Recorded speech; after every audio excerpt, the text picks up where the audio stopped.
আজ আমরা যে বিষয়টা নিয়ে কথা বলবো সেটা হচ্ছে ম্যাগনেট। ঠিক আছে, ম্যাগনেট কয় প্রকার এবং কি কি, ঠিক আছে সেসব নিয়ে কথা বলবো। ম্যাগনেট ম্যাগনেট হচ্ছে দুই প্রকার, একটা হচ্ছে তোমার ন্যাচারাল ম্যাগনেট বা প্রাকৃতিক চুম্বক, আর একটা হচ্ছে আর্টিফিশিয়াল ম্যাগনেট বা কৃত্রিম চুম্বক। আমরা প্রথমে ন্যাচারাল ম্যাগনেট বা প্রাকৃতিক চুম্বক নিয়ে কথা বলবো। ন্যাচারাল ম্যাগনেট বা প্রাকৃতিক চুম্বক, প্রকৃতিতে যেসব চুম্বক পাওয়া যায় তাদের প্রাকৃতিক চুম্বক বলা হয়। ঠিক আছে, এই ধরনের চুম্বককে খনিজ চুম্বক বলা হয়। খনিজ চুম্বক বলা হয়। ম্যাগনেসিয়া নামক অঞ্চলে এই ধরনের প্রচুর পাথর পাওয়া যায়। এই ধরনের পাথর বাজারে কিনতে পাওয়া যায় না, এদের শক্তিও বেশি হয় না, আর এরা নির্দিষ্ট আকারের হয় না। ঠিক আছে, যেহেতু গ্রিক দেশের ম্যাগনেসিয়া নামক অঞ্চলে এই ধরনের পাথরটি পাওয়া গেছে, তাই এই ধরনের পাথরটির নাম রাখা হয়েছে ম্যাগনেটাইট, বর্তমানে যেটা আমরা ম্যাগনেট নামে পরিচিত। এখন কথা হচ্ছে, এই যে ন্যাচারাল ম্যাগনেট বা প্রাকৃতিক চুম্বক, এর উদাহরণগুলি কি কি? এক নম্বর হচ্ছে তোমার লোডস্টোন, দিগদর্শন, প্রদর্শন, প্রস্তর, এগুলো হচ্ছে সবই হচ্ছে ন্যাচারাল ম্যাগনেটের উদাহরণ। তারপরে হচ্ছে আর্টিফিশিয়াল ম্যাগনেট বা কৃত্রিম চুম্বক। ঠিক আছে, আর্টিফিশিয়াল ম্যাগনেট বা কৃত্রিম চুম্বক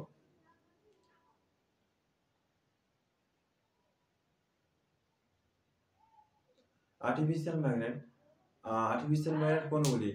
তোমার হচ্ছে needle magnet, horseshoe magnet, bar magnet, ball ended magnet, এগুলো সবই হচ্ছে আর্টিফিশিয়াল ম্যাগনেট।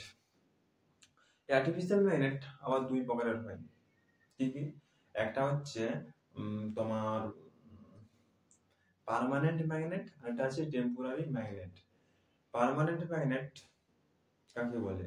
না, পার্মানেন্ট ম্যাগনেট হচ্ছে ওই যে needle magnet, horseshoe magnet, bar magnet, ball ended magnet, এগুলো সবই হচ্ছে পার্মানেন্ট ম্যাগনেট। মানে মানুষ যেগুলো বানিয়েছে আর কি, নিজেদের পছন্দ মতো যেখানে যেরকম লাগবে সেরকম অনুযায়ী আমাদের মানুষ বানিয়েছে, সেগুলো হচ্ছে সবই পার্মানেন্ট ম্যাগনেট। ঠিক আছে, এখন কথা হচ্ছে, এই যে পার্মানেন্ট ম্যাগনেট বললাম, আর এটা আছে টেম্পোরারি ম্যাগনেট, যেটা ইলেকট্রিসিটি এর মাধ্যমে ম্যাগনেটাইজ করা হয়। ঠিক আছে, আবার যখন ইলেকট্রিসিটি বন্ধ করে দেওয়া হয় তখন সেটা ডিম্যাগনেটাইজ হয়ে যায়, তখন তার ম্যাগনেটাইজ প্রপার্টি আর থাকে না। ঠিক আছে, মানে আমি যখনই ওটাতে ইলেকট্রিসিটি দেবো, কারেন্ট দেবো, তখন সেটা ম্যাগনেটাইজ হবে। আবার যখন কারেন্ট বন্ধ করে দেবো তখন সেটা ডিম্যাগনেটাইজ হয়ে যাবে, তখন তার ম্যাগনেটাইজ প্রপার্টি আর থাকবে না। আশা করি বুঝতে পারা গেছে। ঠিক আছে, ম্যাগনেট দুই প্রকার, একটা হচ্ছে ন্যাচারাল ম্যাগনেট বা প্রাকৃতিক চুম্বক, আর একটা হচ্ছে আর্টিফিশিয়াল ম্যাগনেট বা কৃত্রিম চুম্বক। এদের ভাগগুলো আমি বললাম।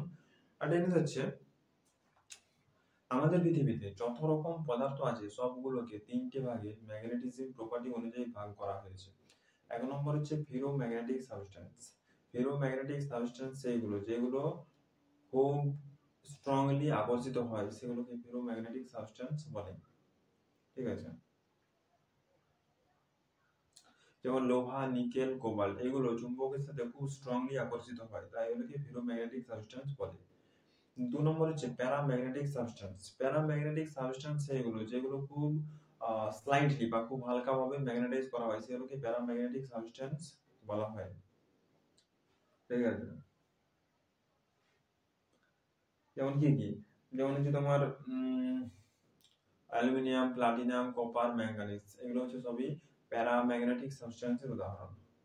ঠিক আছে, তারপর হচ্ছে ডায়াম্যাগনেটিক সাবস্টেন্স। ডায়াম্যাগনেটিক সাবস্টেন্স সেগুলো যেগুলো ধরতে চায় না বা আকর্ষিত করতে চায় না, সেগুলোকে ডায়াম্যাগনেটিক সাবস্টেন্স বলে।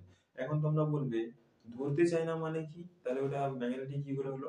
হ্যাঁ, ওর মধ্যেও ম্যাগনেটিক প্রপার্টি থাকে, ঠিক আছে, কিন্তু খুব কম পরিমাণে, সেটা আমরা বুঝতেই পারি না। পৃথিবীর সমস্ত, আমি কি বললাম, পৃথিবীতে সমস্ত পদার্থের মধ্যেই আমাদের ম্যাগনেটিক প্রপার্টি আছে। আর সেটা তিনটি ভাগে বিভক্ত, একটা হচ্ছে ফেরোম্যাগনেটিক সাবস্টেন্স, এটা প্যারাম্যাগনেটিক সাবস্টেন্স, আর এটা হচ্ছে ডায়াম্যাগনেটিক সাবস্টেন্স। এবারে ডায়াম্যাগনেটিক সাবস্টেন্স বললাম যেগুলো ধরতে চায় না বা আকর্ষিত করতে চায় না, সেগুলোকে ডায়াম্যাগনেটিক সাবস্টেন্স বলে। যেমন bismuth, sulphur, graphic, glass, paper, wood, etcetera. ঠিক আছে, আশা করি আমি যে এতক্ষণ বললাম, ঠিক আছে, ম্যাগনেটের ভাগগুলো তোমরা হয়তো বুঝতে পেরেছো। ঠিক আছে, যদি না বুঝতে পারো, ঠিক আছে, আরেকবার এই ভিডিওটা দেখো, অবশ্যই তোমরা বুঝতে পারবে। ঠিক আছে, গুড বাই।